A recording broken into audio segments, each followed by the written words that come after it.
तो अगर आप सोच रहे हो कि आप अपना नेगोशिएशन स्टाइल चेंज कर दोगे, अगर आप असर्टिव हो या एनालिस्ट हो और आपको बनना है अकोमोडेटर या कुछ और, तो मैं आपको सबसे बड़ी और सबसे पहली टिप ये देता हूं कि आप अपना स्टाइल चेंज मत करो।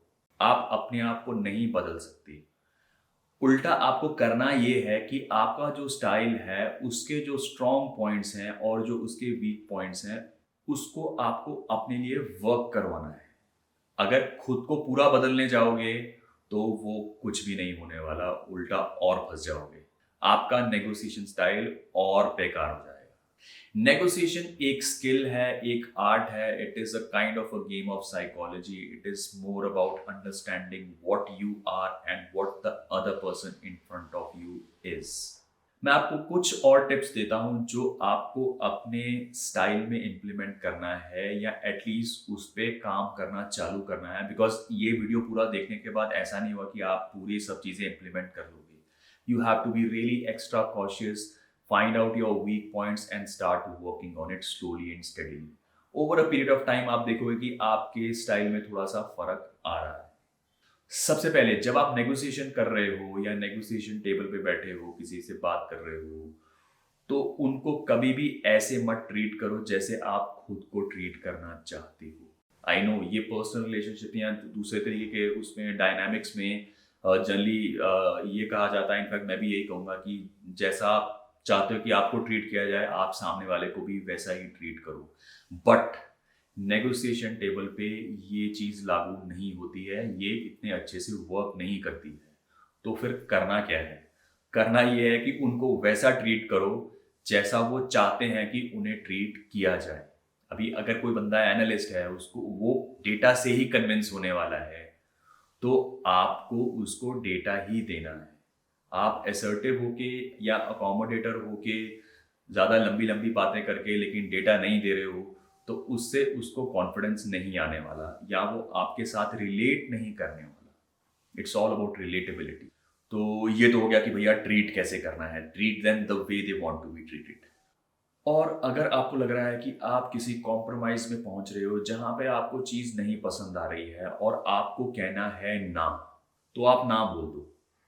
ना सीधा नहीं, don't use the word no, but आपको बोलना है ना रैप अप करके। डायरेक्ट नो वर्ड नहीं यूज करना। अगर आप असर्टिव हो तो आपको बहुत लगेगा यार मैं सीधा ना बोल दूंगा। नहीं, आपका कोई भी टाइप रहे, आपको सीधा ना नहीं बोलना है, उसको थोड़ा सा घुमा के, थोड़ा सा रैप अप करके बोलना है। आप उस ना को एक क्वेश्चन की फॉर्म में बोल सकते हो जिससे उस बंदे को इनडायरेक्टली ये मैसेज जाए कि भैया ये तो मेरी तरफ से ना है या मुझे ये चीज़ पसंद नहीं आ रही। सीधा डायरेक्ट होके ना मत बोलो। अब एक सिचुएशन और हो सकती है कि किसी ने आपको बहुत ही बकवास ऑफर दे दिया, बहुत ही इडियोटिक ऑफर दे दिया है कि भैया ये क्या बोल रहा है। सपोज आप 50,000 पर डे या 1 लाख पर डे चार्ज करते हो फोटोग्राफी के लिए, और किसी ने बोला कि भैया मैं तो 10,000 या 5,000 ही दूंगा। Right, so it is an idiotic offer. तो सबसे पहला काम आपने क्या करना है कि डोंट गेट एंग्री। इस पे गुस्सा मत हो। मुझे मालूम है कि गुस्सा आएगा, सब लोगों को आता है, किसी को ज़्यादा आता है, किसी को कम आएगा ऐसी सिचुएशन पे। बट क्योंकि आप नेगोशिएशन टेबल पे बैठे हो, आप नेगोशिएट करने जा रहे हो या आपकी इच्छा है कि नेगोशिएट करना है, you have to make this deal work out for you, तो गुस्सा नहीं करना है। सबसे पहली चीज़, take a deep breath before reacting. और सबसे इंपॉर्टेंट चीज़ आपको अपने दिमाग में ये बिठानी है, स्पेशली इन बिजनेस नेगोशिएशंस, की भैया proposal is a problem not the person. इस पूरी कहानी में ये बंदा प्रॉब्लमेटिक नहीं है, ये जो प्रपोजल मेरे सामने आया है ये प्रॉब्लमेटिक है। क्योंकि जब आप बंदे को प्रॉब्लमेटिक बना लेते हो तो वो खिचड़ी थोड़ी सी पर्सनल होनी चालू हो जाती है, वो किसी और ही लेवल पे धीरे धीरे जानी चालू हो जाती है, जो आपको भी समझ में नहीं आएगा कि मैं उस डायरेक्शन में कब चला गया। तो ये आपको अपने माइंड में अपने आप को खुद को सिखाना पड़ेगा कि भैया ये जो ऑफर है ये प्रॉब्लमेटिक है, ये सामने वाला बंदा नहीं। आप अपना डिस्प्लेजर या आपको उसकी जो बात पसंद नहीं है यह एक क्वेश्चन की फॉर्म में उसके सामने पुट करो कि सामने वाले को ऐसा लगे कि भैया आप ना भी बोल रहे हो बट आप गुस्सा भी नहीं दिखा रहे हो। जैसे आप उसको ऐसा क्वेश्चन बोल सकते हो कि I don't see how that would ever work. मतलब थोड़ा सा प्यार से आराम से बोलो, मतलब आपके बोलने में भी ऐसा गुस्सा नहीं दिखाई देना चाहिए या फ्रस्ट्रेशन नहीं दिखाई देना चाहिए। तो जब ऐसा आप क्वेश्चन आप सामने वाले को पुट करोगे तो सामने वाले को एक इनडायरेक्ट मैसेज जाएगा कि भैया ये बात पसंद नहीं आई है, और सामने वाले को एक और मैसेज जाएगा कि भैया जो मैंने ये बोला है, I was trying to be little over assertive. अब ध्यान से पूरी बात को सोच के देखो, उसको सामने वाले को ऐसा फीलिंग आएगा कि यार ये मैं कुछ ज्यादा ही ओवर एसर्टिव हो रहा था इस बंदे के साथ, तो थोड़ा सा वो बैकफुट पे आ जाएगा।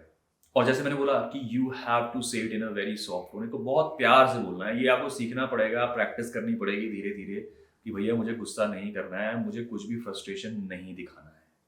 और एक और चीज़ होती है, हम लोग एक हैबिट होती है बहुत सारे लोगों की, यार हम ना हर चीज़ पे वाई ले आते हैं कि क्यों, और ये जो क्यों होता है ये सामने वाले को एक डिफेंसिव अप्रोच लेने पे ऑटोमेटिकली मजबूर कर देता है।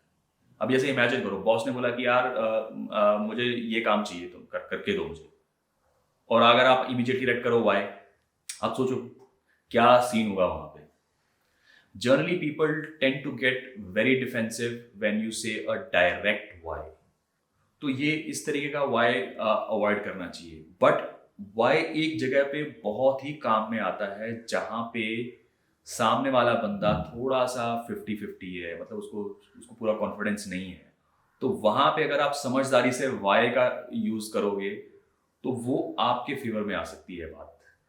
अभी जैसे मैं आपको एग्जांपल देता हूँ, लेट्स से आपकी कॉफी टेबल बुक है 20,000 रुपए की, ठीक है, और सामने वाले ने बोल दिया कि भैया यार एक XYZ फोटोग्राफर है, वो तो ये कॉफी टेबल बुक 10,000 रुपए की दे रहा है या 12,000 रुपए की दे रहा है। अभी 10-12,000 रुपए को 20,000 के साथ कंपैरिजन करोगे तो there is a remarkable difference, price difference.